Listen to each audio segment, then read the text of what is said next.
The postcard version of Queensland is easy to describe. The Great Barrier Reef, the Whitsundays, surfers' paradise, the weather, the particular quality of subtropical afternoon light hitting the cane fields and the red volcanic soil with a warmth that makes everything look slightly better than it is. Queensland is called the Sunshine State. It says so on the license plates.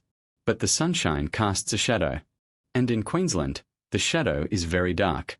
This is the state that maintained the most brutal frontier violence against its Aboriginal population of any state in Australia. The state that ran the longest and most comprehensive system of institutional Aboriginal control in the country. The state where a coal mine explosion killed 75 men in a single morning. The state where the Queensland Police Force was found, by a Royal Commission in 1989, to be systemically corrupt, and where the Premier had been aware of and complicit in that corruption for years. In this video, we are going to walk through 12 chapters of Queensland's history that the Sunshine State would prefer you did not examine too closely. Some are historical. Some are recent. And number one is something happening in Queensland right now, documented, acknowledged in government reports that very few people have read. Stay with me to the end. Subscribe. Turn on notifications. And let's begin. Queensland is Australia's second largest state. Population over 5 million, concentrated in the southeast corner, with a thin string of coastal towns running north to Cairns, and then the vast interior, the Channel Country, the Gulf, the Western Plains, the Cape. Country so large that a drive from the southeastern to the northwestern corner covers more distance than London to Moscow. The size matters. A state this large, with its history concentrated in a period of rapid and violent colonisation, and with its interior still relatively undocumented, produces a specific kind of shadow, the shadow of things that happen far from the centres of population and record-keeping. Queensland's shadow is long. It reaches from the frontier massacres of the 19th century to the deaths in custody of the 21st. What follows is 12 points along that shadow. Number 12. The Queensland Frontier Massacres. The University of Newcastle's Colonial Frontier Massacres database documents massacre sites across Australia with geographic precision. For Queensland, it is more extensive than any other state. More massacres. More sites. More documented deaths. The Queensland Native Police, Aboriginal troopers commanded by white officers, used to carry out violence against other Aboriginal communities, operated from 1848 until 1900. It was the instrument of a policy to clear the frontier for pastoral settlement. In the language of the native police, disperse was a euphemism. It was not. The death toll produced by the Queensland Native Police and accompanying settler violence has been estimated by historians at tens of thousands. The estimate is conservative. The records are incomplete because the people who conducted the violence were not documenting it for posterity. Massacre sites across Queensland are in the database with coordinates, dates, and death tolls. The massacre at Forest Home, 1861. The killing at Skull Hole, 1884. The dispersal at Battle Mountain, 1884. The names in the historical record carry the language of what happened even when the official record tried to sanitize it. Queensland's pastoral wealth was established on ground from which Aboriginal people were violently removed. The violence was not incidental to the settlement. It was the mechanism of it. This is in the historical record. It is not in the tourism brochure. Number 11. The Aboriginal Protection Act and the Protection System. In 1897, the Queensland Government passed the Aboriginal Protection and Restriction of the Sale of Opium Act. In practice, a law giving the government total control over Aboriginal lives. Where they could live. Where they could work. Who they could marry. Whether they could leave the reserve. Whether they could receive their wages. This operated until 1971. 74 years. The reserves, Cherbourg, Palm Island, Yarrabah, were not voluntary communities. They were places where Aboriginal people were sent, removed from their country and relocated to reserves hundreds of kilometres from their ancestral lands. The wages system is a specific and documented injustice Queensland has never fully addressed. Aboriginal workers under the Act had wages held by the government, supposedly until they left the system. In practice, the money was frequently never paid. The Queensland government held and lost an estimated $100 million in Aboriginal wages. This is a specific financial crime against specific people who are still alive. Some of them. Queensland did not reckon with the wages theft until the 2000s. The settlement eventually offered, $42,000 per claimant, was described by advocates as inadequate. It was inadequate. Number 10. The Stolen Generations in Queensland. Queensland's stolen generations operated under the Aboriginal Protection Act. Children were removed not only for welfare reasons but for racial reasons. Lighter-skinned children were specifically targeted for removal and placement with non-Indigenous families, as part of a policy aimed at the absorption of Aboriginal people into the white population over generations. The Queensland government's own records document these removals in bureaucratic detail. The files exist.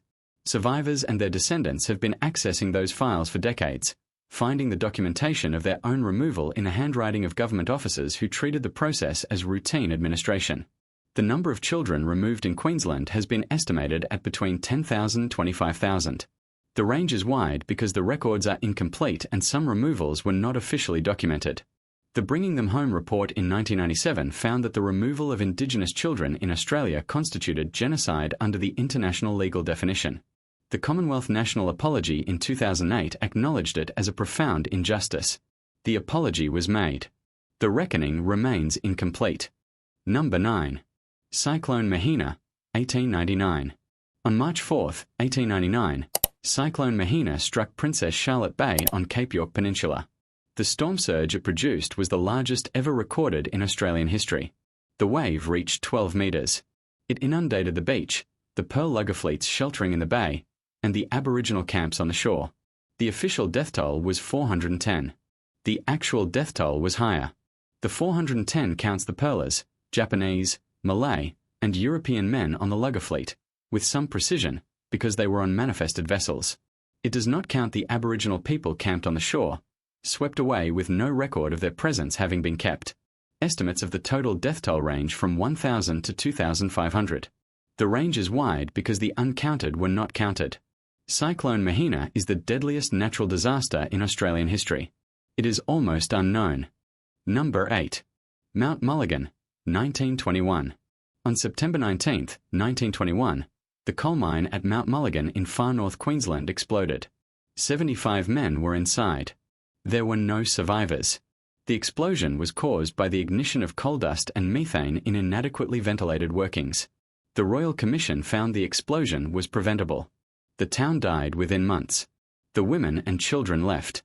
No other industry existed. No other reason to stay at the base of a mountain that had just killed every working man in the settlement. The mine was sealed. The buildings were left. The bush reclaimed them. Today Mount Mulligan is one of Queensland's most remote and most haunting ghost town sites. The flat-topped mountain rises from the savannah, its sheer cliffs creating a natural amphitheatre around the base where the town stood. The cemetery holds 75 graves. The headstones are still legible. 75 men. One morning. One preventable explosion. The town abandoned. The mountain watching. Number 7. The Fitzgerald Inquiry, 1987 to 1989. In 1987, a commission of inquiry was established under Tony Fitzgerald to investigate allegations of police misconduct. What it found was significantly larger. The Fitzgerald Inquiry found the Queensland police force was systemically corrupt. The corruption included the protection of illegal gambling, prostitution, and drug dealing in exchange for payments to police. It included the knowing and active involvement of senior officers in criminal networks. And it found this had operated for decades with the knowledge of Premier Joe Bjelke-Petersen's government. The inquiry produced the resignations and prosecutions of multiple senior police officers, including the police commissioner. Bjelke-Petersen himself was charged with perjury. His trial resulted in a hung jury. He was never convicted. He died in 2005, described in the Queensland Parliament as a colossus, a great Australian, and a great Queenslander. Queensland elected Bjelke-Petersen continuously from 1968 to 1987. 19 years of a government the Fitzgerald Inquiry found operating in a context of known, protected, systemic corruption. Number 6. The death of Mulrunji Dumaji and the Palm Island aftermath, 2004. On November 19, 2004, Mulrunji Dumaji, a 46-year-old Murawari man, was arrested on Palm Island after being observed walking on the road and singing. Within an hour of his arrest, he was dead, 4 broken ribs and a ruptured liver. Senior Sergeant Chris Hurley was charged with manslaughter. He was acquitted. When Hurley was acquitted, Palm Island erupted. The community burned the police station. Lex Wooden, a community leader convicted of leading the riots, was sentenced to 6 years in prison. He was also placed under orders restricting his ability to speak publicly about the case for years. The man whose death the community was rioting about was not the subject of any criminal conviction. The man convicted of leading the community's response to the acquittal spent 6 years in prison. This is the specific sequence of events. It is in the public record. Mulrunji died in 2004. Lex Wotton spent 6 years in prison for rioting in response to the acquittal of the man the inquest found caused Mulrunji's death. The rate of Aboriginal deaths in Queensland's custody has not significantly declined since then. This is the Sunshine State. This is the shadow. Number 5. The Lockyer Valley floods, 2011. On January 10, 2011, an inland tsunami struck the Lockyer Valley west of Brisbane. A wall of water up to 9 metres high moved through the valley at a speed witnesses described as faster than a person could run. 12 people were killed in Grantham. Homes were destroyed.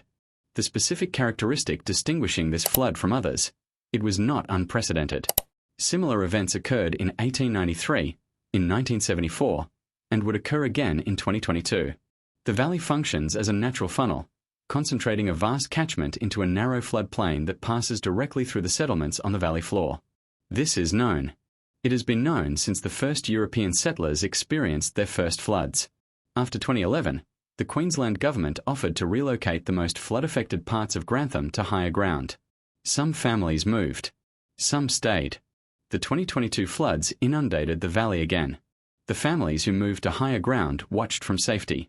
The families who stayed on the floodplain experienced the flooding again.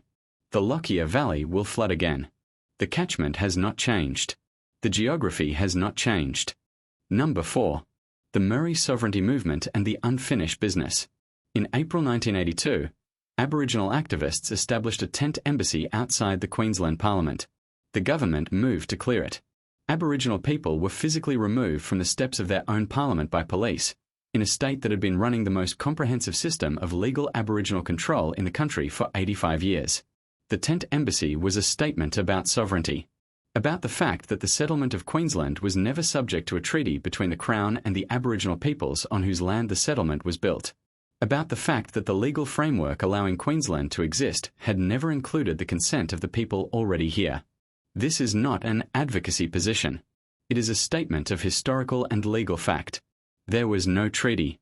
The Crown asserted sovereignty without agreement. The Terra Nullius doctrine that underpinned that assertion was overturned by the High Court in Mabwa in 1992, but the overturning did not produce a treaty, did not return land, and did not resolve the foundational question.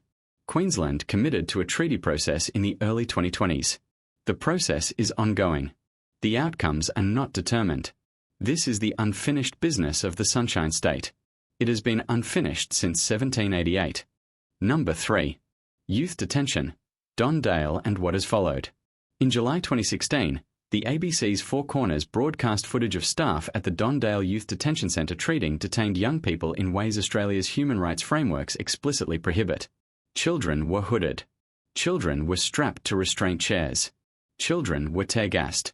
A royal commission followed. But Don Dale was not a Northern Territory story alone.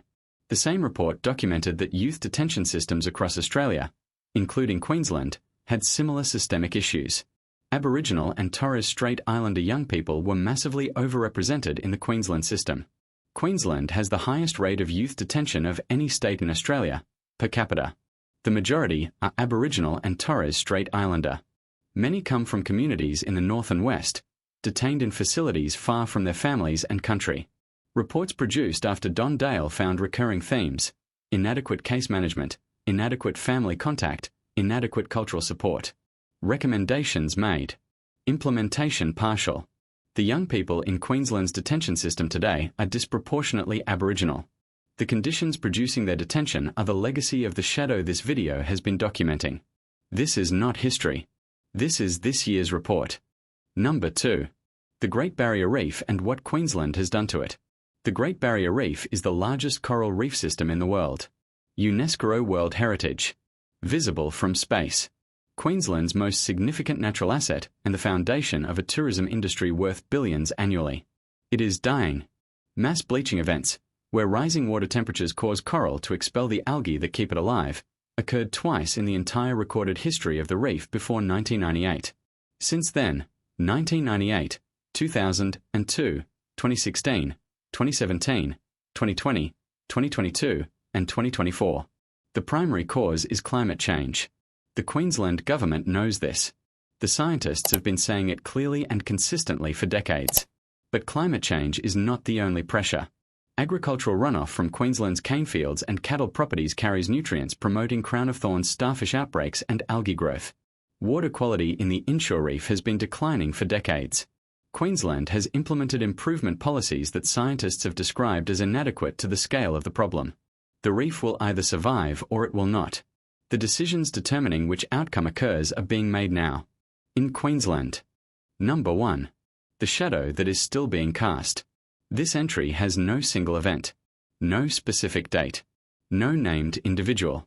It is the entry connecting every other entry in this video into a single pattern still producing consequences in Queensland today. The frontier massacres cleared the land. The Protection Act controlled the survivors. The stolen generations removed the children. The wages theft stripped the wealth. The Fitzgerald corruption protected the powerful at the expense of the powerless. The deaths in custody continued. Youth detention perpetuated the disadvantage. The reef was degraded. The floods were foreseeable. The rioters were prosecuted and the officer acquitted. Together, these describe a state making choices about who to protect, whose deaths to count, whose land to use, whose children to remove, whose wages to steal, whose custody to provide, in a consistent direction for over 200 years. The shadow is not accidental. It is the product of decisions. Many were made by people who knew what they were deciding. The colonial government knew about the native police and authorized them. The Protection Act was passed by people who could read it. The wages were held by officers who kept the ledgers. The Fitzgerald inquiry found the corruption was known to the government. Queensland is a beautiful state. The sunshine is real. The reef is real, for now.